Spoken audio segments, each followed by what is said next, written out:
Bonjour tout le monde, soyez bienvenus à ce tout nouvel épisode de CLGC. Aujourd'hui donc, on va parler d'un film super-héros, enfin pas les Tortues Ninja comme laissé supposer l'un des extraits que j'ai mis dans ma vidéo sur Machete Kills.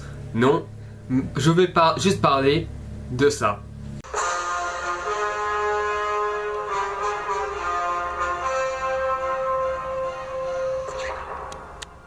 Les Indestructibles, sorti en 2004, réalisé par Brad Bird, qui a réalisé donc Le Géant de Fer, l'un des films d'animation que j'ai pleuré quand j'étais petit. Il y a Mission Impossible 4, qui est son tout premier film live. Ratatouille, un autre film Pixar assez bien. Et également il réalisera Tomorrowland, dans lequel le teaser est souvent l'un de mes teasers préférés. Mais on n'y est pas encore là. Pour ce qui est des Indestructibles, je vais vous dire tout de suite son succès. Le film, avec un budget de 92 millions de dollars, il en a reçu plus de 631 millions de dollars au box-office, ce qui en fait l'un des plus gros hits de l'année.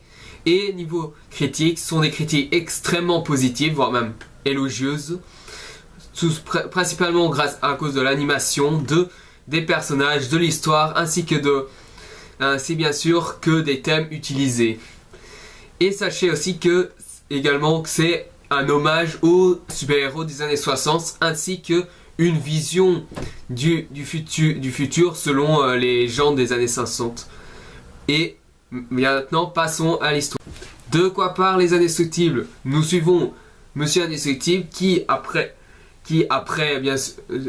des événements qui ont fait qu'ils ont dû abandonner leur vie de super-héros, il vit avec Helen Parr, ce qui alias Elastic Girl, dont Monsieur Indestructible il s'appelle Bob.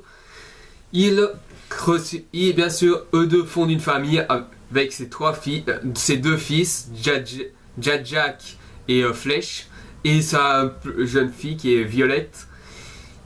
Jack a un pouvoir extrêmement inconnu qui se libérera vers la fin du film.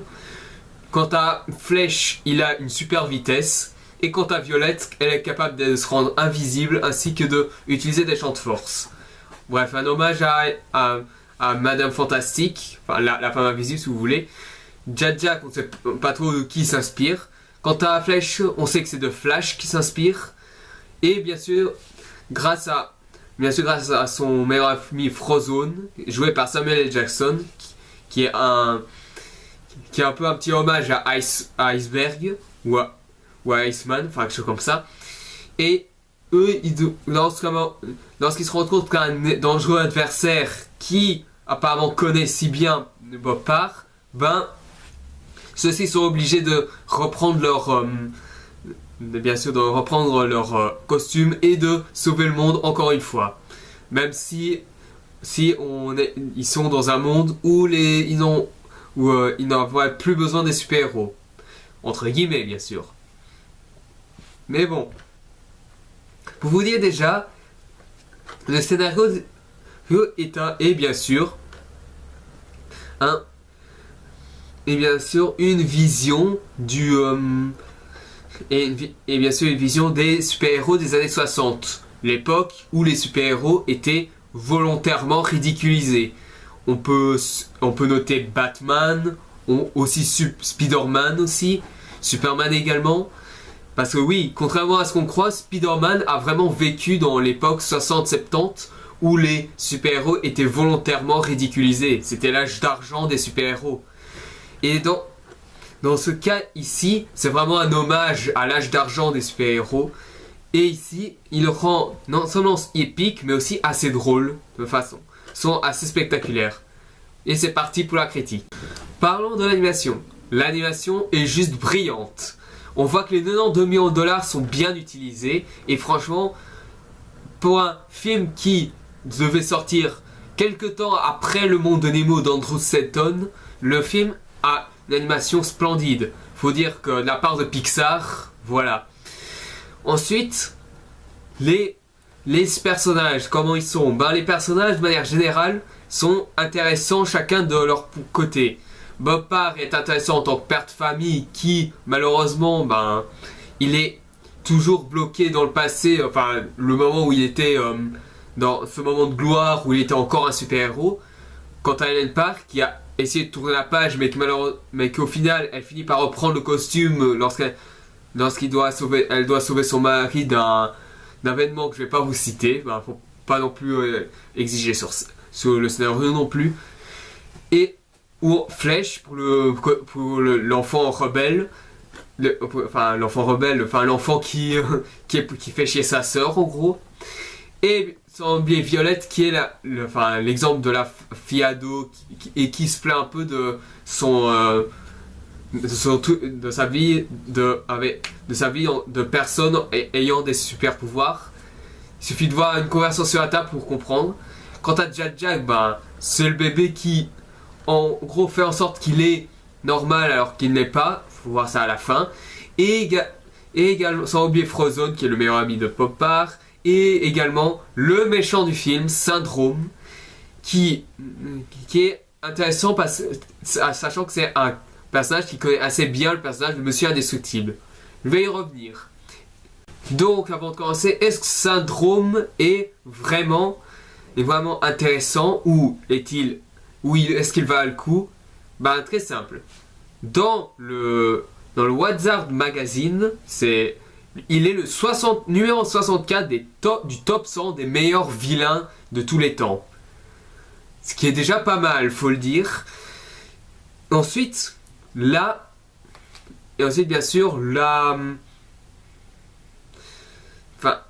sûr, son mobile. Bien sûr, comme j'ai dit, il connaît assez bien Bob Parr. Parce que, on le voit à un moment au début du film. En fait, quand il était jeune, c'était un fanboy de Monsieur Indestructible, mais comme il a vu que celui-ci l'a comme ça, il était vexé. Et c'est seulement à ce moment-là qu'il s'est rendu compte que, qu'en fait, les super-héros ne sont pas si extraordinaires que ça. Et il était quand même pour l'idée que, bien sûr, les super-héros n'ont plus leur place. C'est un peu aussi cette idée d'argent des super-héros en gros. Et bien sûr, lui, c'est un grand inventeur. C'est lui qui a inventé ses propres gadgets, ainsi que le robot géant qui s'appelle l'Omnidroid, qui est bien sûr capable de détruire tout ce qui bouge. Il suffit de voir le combat final contre ce robot pour s'en rendre compte. Ensuite, le film, maintenant je parle plus vraiment de Syndrome. Le film, il a beaucoup de références. Je vais y revenir. Sachez qu'à la base, Brad Bird avait confié ce projet, Les Indestructibles, à la Warner, qui détenait bien sûr qui bien sûr a détenu les droits de Scooby-Doo, des films, ainsi que les films d'animation encore aujourd'hui.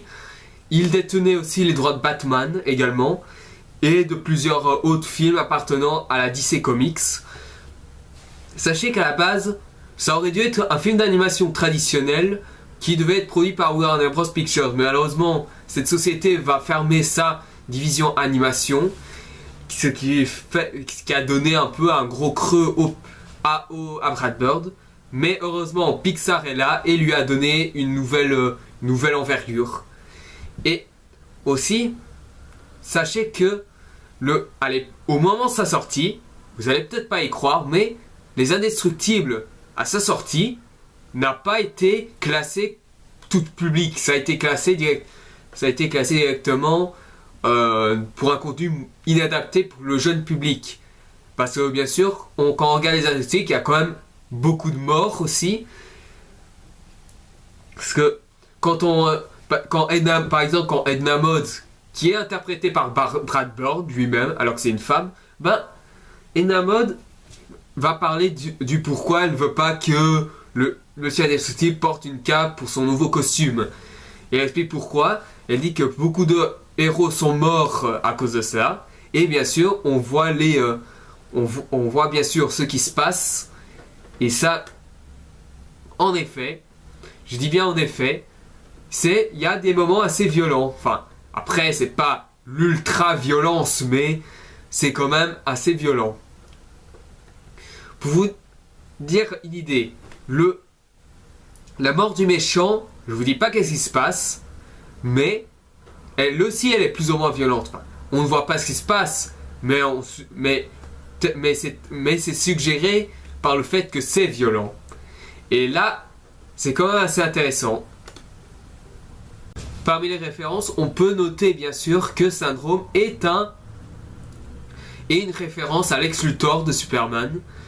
Enfin, c'est peut-être lié au fait que Warner Bros détenait les droits avant d'abandonner. Enfin, ça c'est sûr. Pour ce qui est bien sûr de...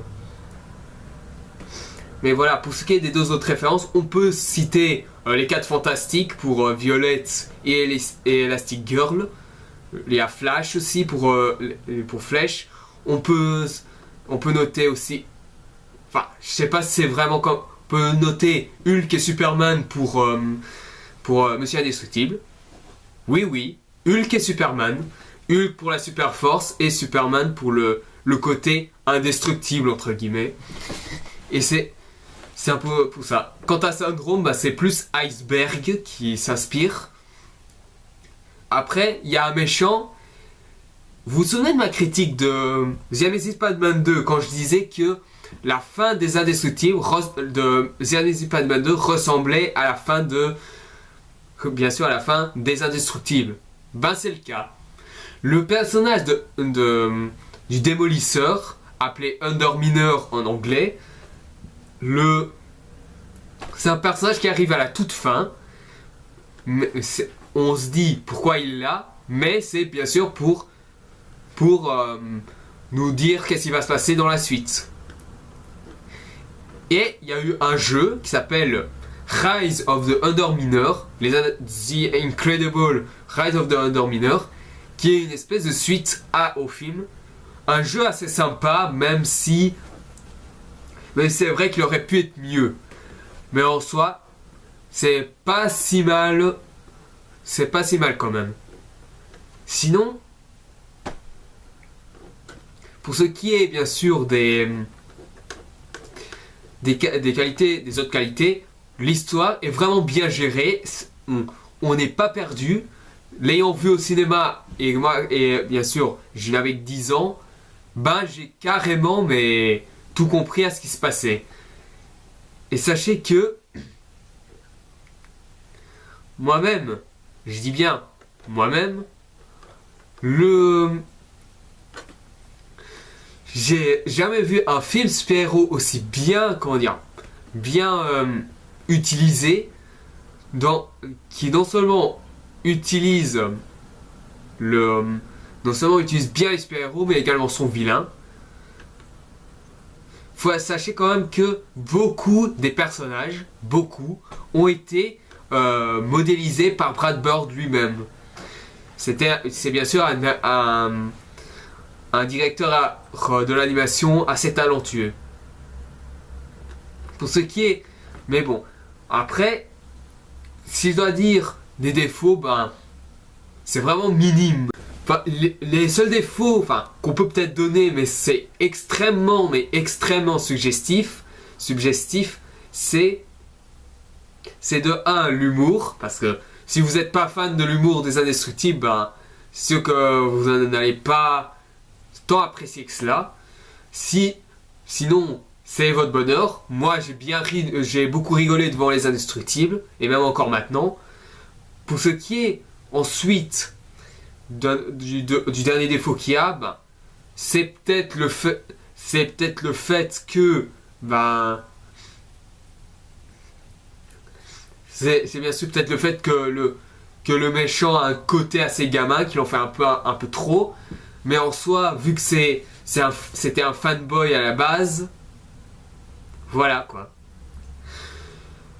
Le dernier truc et le dernier défaut, le dernier vrai défaut, c'est que si vous n'êtes pas fan de super-héros, c'est sûr que vous aurez du mal à vraiment apprécier le film tel qu'il est.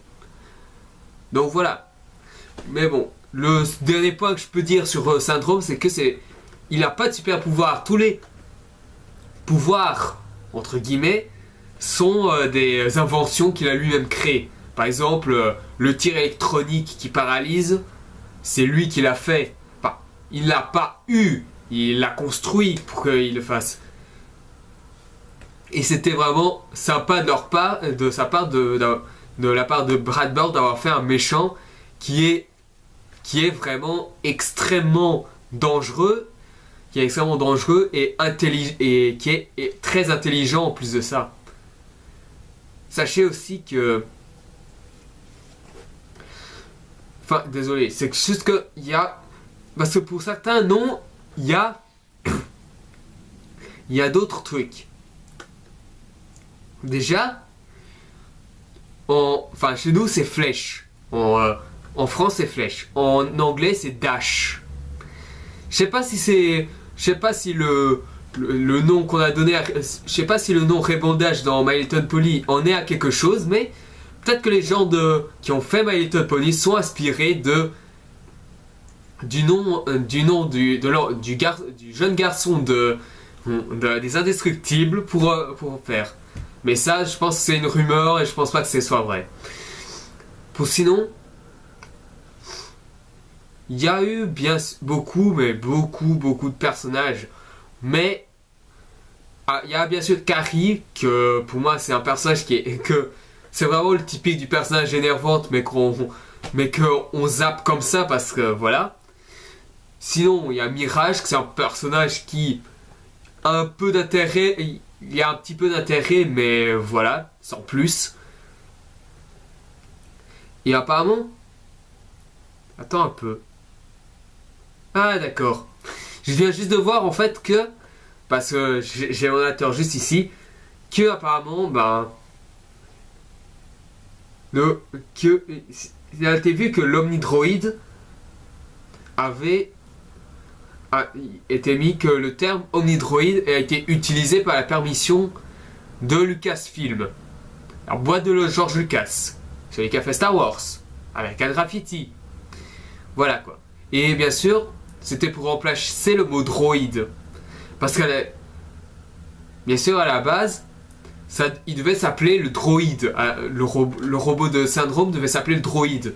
Mais seulement voilà, comme il y avait déjà des droïdes dans Le Seigneur des Anneaux, enfin, pardon, dans Star Wars, qu'est-ce que je raconte, moi, des droïdes dans Le Seigneur des Anneaux, ça serait complètement n'importe quoi. Non, je veux dire des droïdes dans le Star Wars, et bien sûr, ça a été... Lucasfilm a accepté que Pixar utilise le terme Omnidroid.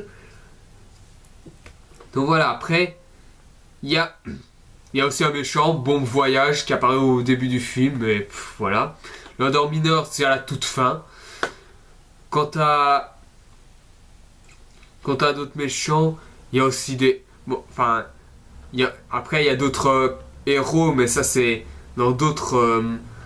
c'est dans d'autres médias, comme des comic books comme les comic books des Indestructibles. Il y en a eu. Et d'autres super-héros comme ça, mais... Voilà quoi, je veux dire, c'est pas des personnages qui sont extrêmement... Enfin, qui sont extrêmement connus. Bon. Sachez qu'avant le film, il y a eu un court-métrage qui s'appelle Bounding. Pour ceux qui se souviennent et qui l'ont vu, c'est en gros, c'est un mouton qui avec un beau pelage aime bien se regarder, aime bien montrer bien sûr son attention. Bien sûr, au final, il perd son pollen et celui-ci est complètement déprimé et il rencontre un drôle de lapin, un lapin avec des cornes de cerf. Oui, vous voyez l'idée. Et bien sûr, celui-ci va lui dire que ce n'est pas parce que t'es nu qu'il faut avoir honte, blablabla. Enfin, voilà, j'ai pas envie de vous inciter beaucoup, mais bon. C'est l'un des petits films d'animation que Pixar a fait pour les Indestructibles. Mais bien sûr, il y a eu aussi Jack Attack qui a eu le Hugo Award de la meilleure présentation dramatique en tant que court-métrage. Je vous conseille ce court-métrage si vous ne l'avez pas vu. Il est assez sympa. Et c'est quand même un peu dommage. Et j'espère vraiment qu'ils mettront les Indestructibles dans Kingdom Hearts. Là, ce serait complètement énorme. Sinon, voilà. je pense que je vais m'arrêter là. J'ai pas plus vraiment grand chose à dire sur les Indestructibles. C'est vrai que j'aurais pu aller plus loin sur quelques éléments comme ça, mais il suffit juste de voir le film pour bien comprendre. Donc, conclusion. Donc pour conclure, Les Indestructibles est bien sûr un excellent film que je vous recommande. Non seulement un excellent film d'animation, mais aussi un excellent film de super-héros. C'est bien sûr un indispensable, il faut vraiment le voir pour bien comprendre. Après, je sais que l'humour, le thème super-héros, ça ne peut pas aller pour tout le monde, mais je vous conseille quand même de le voir, pour bien vous donner une idée. Donc voilà, merci d'avoir vu cette vidéo, j'espère que ça vous aura plu. Si vous avez aimé, mettez un j'aime, si vous voulez en savoir plus sur les prochaines vidéos à venir, abonnez-vous. Si vous avez des propositions à me donner, vous pouvez mettre des commentaires, on en discutera. N'oubliez pas de poser des questions si vous en avez. Et bien sûr, de regarder mon ancienne chaîne et tout ça. Enfin, vous connaissez la chanson. Le prochain film, je vais plutôt parler je vais plutôt faire une petite rétrospective sur les Tortues Ninja. Ce seront des épisodes qui suivront. Et oui, je vais bien sûr parler de ça aussi. Voilà, donc je vous donne rendez-vous pour les épisodes spéciaux Tortues Ninja. Et je vous dis à la prochaine.